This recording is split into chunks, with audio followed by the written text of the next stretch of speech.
नमस्कार, दिन भर की बड़ी खबरों में आपका स्वागत है। मैं हूं परवीन शेख।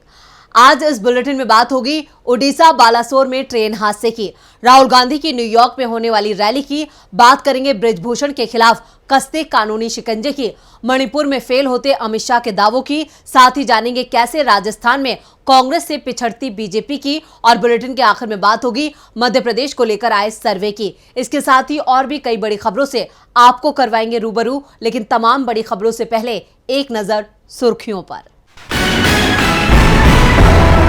लोकसभा चुनाव से पहले यूपी में फिर गहरा सकता है राजा मिहिर भोज विवाद, गुर्जर समाज पश्चिमी यूपी में निकाल रहा है गौरव यात्रा। देशद्रोह कानून पर लॉ कमीशन की सिफारिशों का कांग्रेस ने किया विरोध, पी चिदम्बरम और शशि थरूर ने कहा कुछ न्यायाधीश और पूर्व न्यायाधीश वास्तविक दुनिया से कट गए। बिहार में कांग्रेस विधायक दल के नेता बने शकील अहमद खान, कांग्रेस विधायकों ने अजीत शर्मा की जगह डॉक्टर शकील अहमद खान को चुना विधायक दल का नेता। अंतर्राष्ट्रीय योग दिवस 21 जून को बीजेपी यूपी में 900 स्थानों पर मुस्लिमों के लिए करेगी खास कार्यक्रम, सपा बोली ध्यान भटकाने की कोशिश। ये तो थी सुर्खियां, और अब बात आज की सबसे बड़ी खबर की।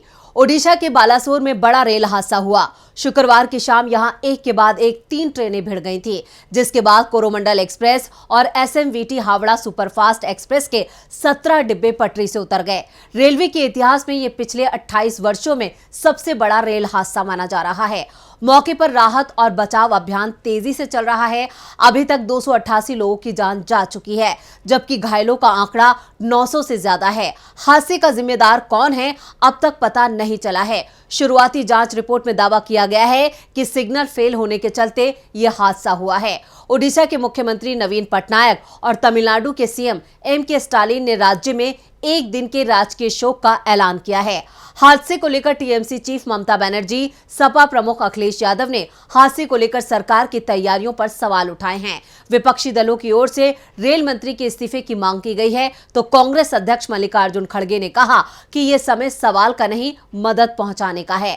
खड़गे ने पार्टी कार्यकर्ताओं से मौके पर मदद पहुंचाने को कहा है। इस बीच पीएम नरेंद्र मोदी भी घटनास्थल पर पहुंचे और स्थिति का निरीक्षण किया। बाद में पीएम ने अस्पताल का दौरा भी किया और हादसे में घायल लोगों से बातचीत की। इस दौरान पीएम ने ओडिशा सरकार और वहां के लोगों की सेवा भावना की जमकर तारीफ की, जिन्होंने तत्काल मौके पर पहुंचकर मदद की। पीएम ने कहा कि जो भी दोषी होगा उसे बख्शा नहीं जाएगा। हादसे की पूरी जांच की जाएगी। पूरा देश घायलों के जल्द स्वस्थ होने की कामना कर रहा है। इस हादसे से पूरा देश सदमे में है। और अब बात राहुल गांधी की। राहुल गांधी अमेरिका की यात्रा पर हैं। सैन फ्रांसिस्को, वॉशिंगटन डीसी के बाद अब राहुल न्यूयॉर्क से बीजेपी और पीएम मोदी पर निशाना साधने वाले हैं। कल का दिन राहुल गांधी के लिए कई मायनों में काफी खास है। वो न्यूयॉर्क में प्रवासी भारतीयों को संबोधित करने वाले हैं। ऐसे में देश और दुनिया की नजरें राहुल गांधी पर होंगी कि वो अब क्या कहते हैं। देखते हैं ये रिपोर्ट। राहुल गांधी का आज वॉशिंगटन के कैपिटल हिल में राष्ट्रपिता महात्मा गांधी के पसंदीदा प्रिय भजन वैष्णव जनतों के साथ प्रवासी भारतीयों ने स्वागत किया। कैपिटल हिल से जो तस्वीरें सामने आई, उनमें देखा जा सकता है कि बड़ी तादाद में प्रवासी भारतीय आज राहुल गांधी से मिलने पहुंचे। अमेरिका की राजधानी वॉशिंगटन की सबसे ऐतिहासिक जगहों में शुमार कैपिटल हिल का इतिहास 2 सदियों से भी पहले का है। दुनिया के सबसे मजबूत लोकतंत्र की यादगार के तौर पर इस जगह को जाना जाता है, जहां आज राहुल गांधी का स्वागत हुआ। वहीं कल राहुल गांधी न्यूयॉर्क में प्रवासी भारतीयों को संबोधित करने वाले हैं। न्यूयॉर्क में राहुल हार्वर्ड यूनिवर्सिटी में कई थिंक टैंक्स के साथ बैठक भी करेंगे और इसके बाद वो क्रिएटिव इंडस्ट्री में काम कर रहे इंडियन अमेरिकन लोगों से मुलाकात करेंगे। न्यूयॉर्क यात्रा के दौरान राहुल गांधी जेविट सेंटर में प्रवासी भारतीयों की एक सभा को संबोधित करेंगे। जेविट सेंटर की सभी सीटें कार्यक्रम से काफी पहले ही बुक हो चुकी थी। इसके बावजूद हजारों लोग राहुल की एक झलक पाने के लिए न्यूयॉर्क पहुंचेंगे।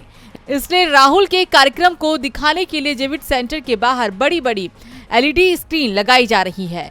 खबरों की माने तो भारतीय मूल के हजारों लोगों को संबोधित करते हुए राहुल गांधी एक बार फिर बीजेपी और मोदी सरकार की नीतियों पर सवाल उठा सकते हैं। राहुल लगातार अपनी अमेरिका यात्रा में बीजेपी और पीएम मोदी को निशाने पर लिए हुए हैं। राहुल के इस आक्रामक अंदाज से बीजेपी खेमे में हलचल तेज है।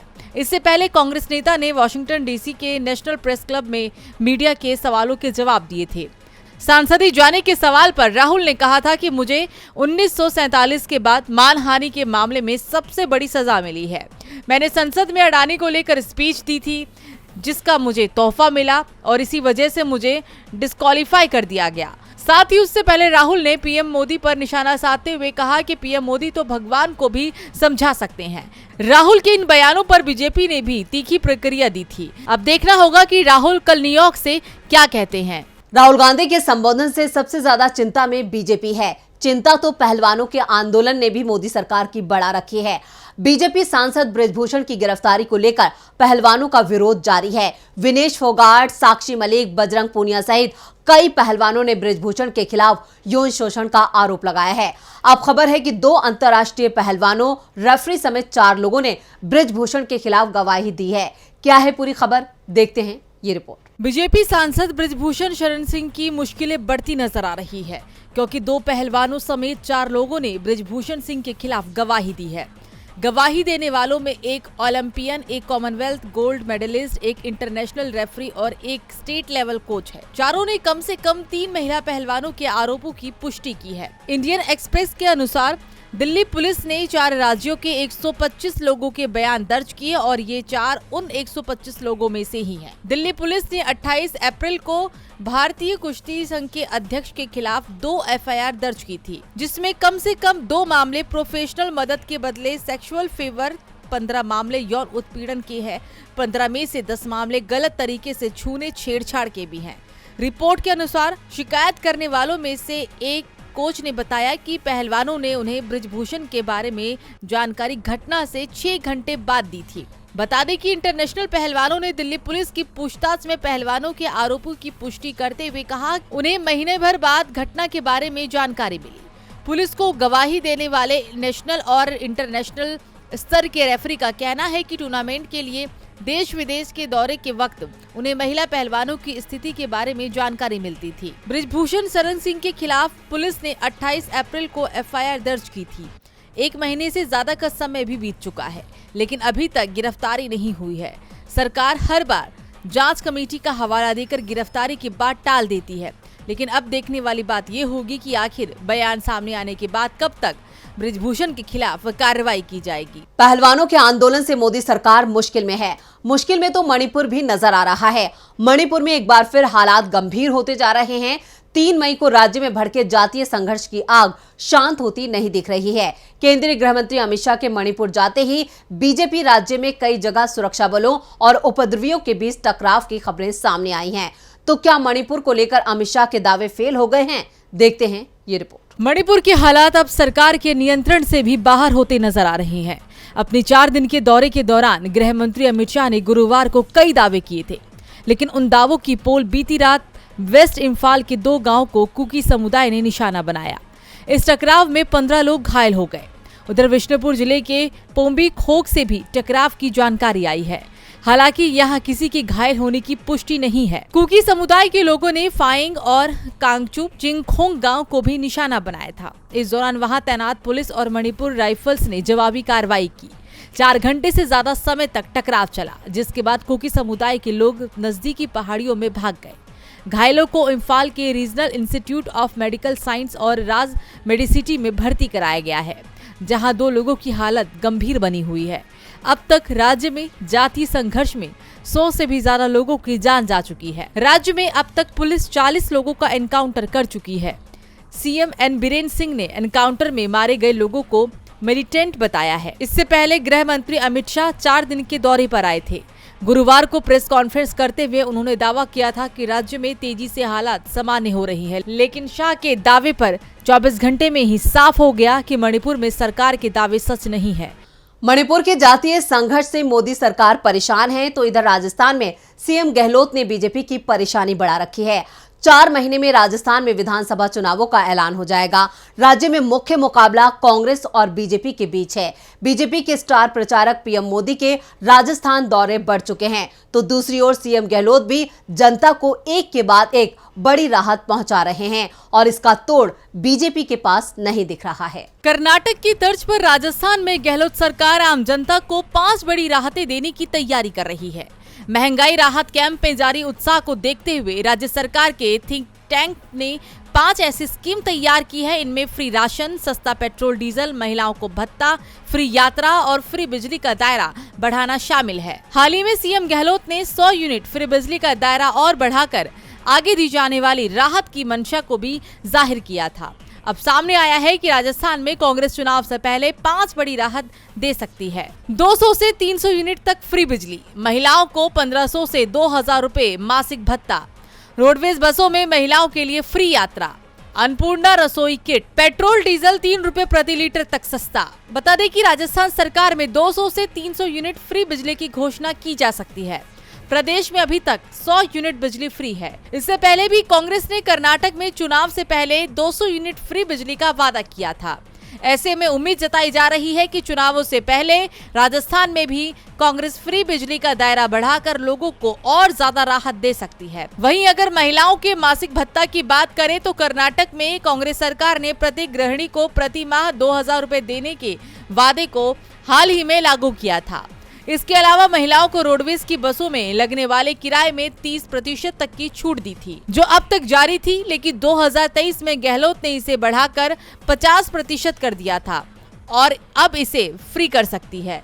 इसके अलावा गरीब परिवारों को अन्नपूर्णा रसोई किट बांटे जाने की योजना है, जिसकी टेंडर प्रक्रिया भी चल रही है। वहीं राजस्थान में पेट्रोल की कीमतें 108 से 109 रुपए प्रति लीटर है। इनमें करीब 28 रुपए का वेट टैक्स भी शामिल है।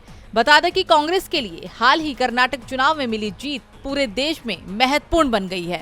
राजस्थान में बीजेपी का हाल बेहाल है तो वहीं मध्य प्रदेश में कांग्रेस की चाल से बीजेपी बेहाल है। मध्य प्रदेश में राजनीतिक तापमान बढ़ने वाला है और सबसे ज्यादा तपिश महाकौशल में देखने को मिलने वाली है, क्योंकि जबलपुर से प्रियंका गांधी कांग्रेस के चुनाव अभियान की शुरुआत करने जा रही हैं। प्रियंका की रैली के बाद पीएम मोदी भी रैली करेंगे। महाकौशल को लेकर क्या है कांग्रेस का प्लान, देखते हैं ये रिपोर्ट। मध्य प्रदेश का महाकौशल रीजन कांग्रेस का गढ़ माना जाता है। महाकौशल के अधिकांश जिले आदिवासी बाहुल्य है और पिछले चुनाव में यहां की 38 सीटों में से 24 सीटों पर कांग्रेस को जीत भी मिली थी, जबकि बीजेपी सिर्फ 13 सीट ही जीत पाई थी।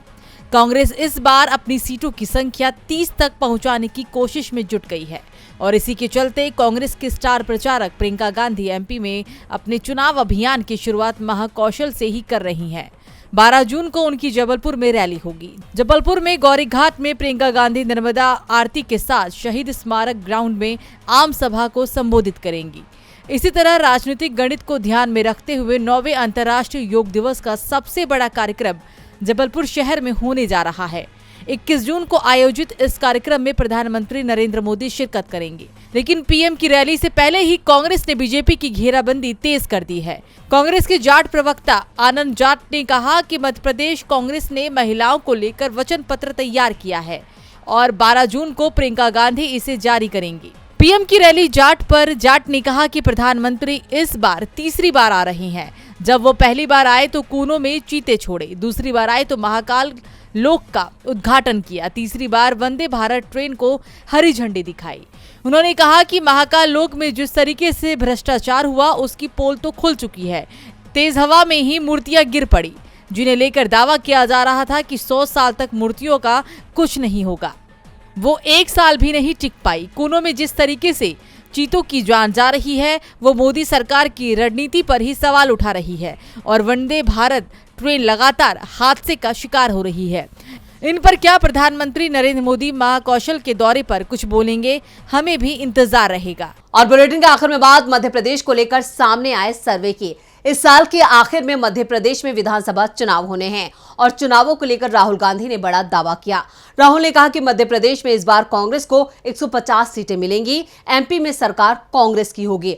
अब राहुल के इसी बयान पर एक ओपिनियन पोल सामने आया है, तो एमपी में कांग्रेस को कितनी सीटें मिल रही हैं, देखते हैं ये रिपोर्ट। इस बार का मध्य प्रदेश विधानसभा चुनाव काफी दिलचस्प होने वाला है। इस बार भी बीजेपी और कांग्रेस के बीच जोरदार टक्कर देखने को मिलने वाली है। इस साल के आखिर में कभी भी चुनाव आयोग मतदान की तारीखों का ऐलान कर सकता है। आने वाले चुनावों को लेकर कांग्रेस अपनी छीनी हुई सत्ता की वापसी की कोशिश में जुटी है। 2018 में प्रदेश की जनता ने कांग्रेस को सत्ता सौंपी थी, लेकिन ज्योतिरादित्य सिंधिया की बगावत के चलते 15 महीने में ही कांग्रेस की सरकार चली गई।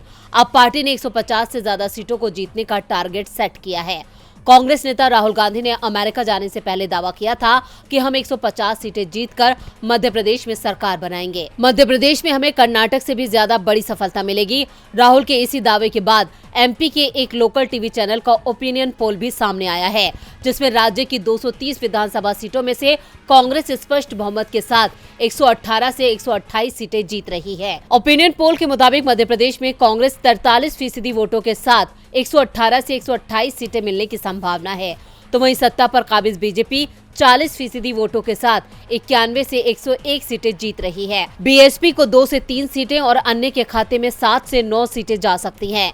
इस पोल की माने तो इस बार राज्य में कांग्रेस को स्पष्ट बहुमत मिल रहा है। अगर इस पोल के मुताबिक राज्य विधानसभा चुनाव के नतीजे रहते हैं तो बीजेपी के हाथ से एक और राज्य की सत्ता जा सकती है। तो आज इस बुलेटिन में बस इतना ही। देखते रहिए डीबी लाइव। नमस्कार।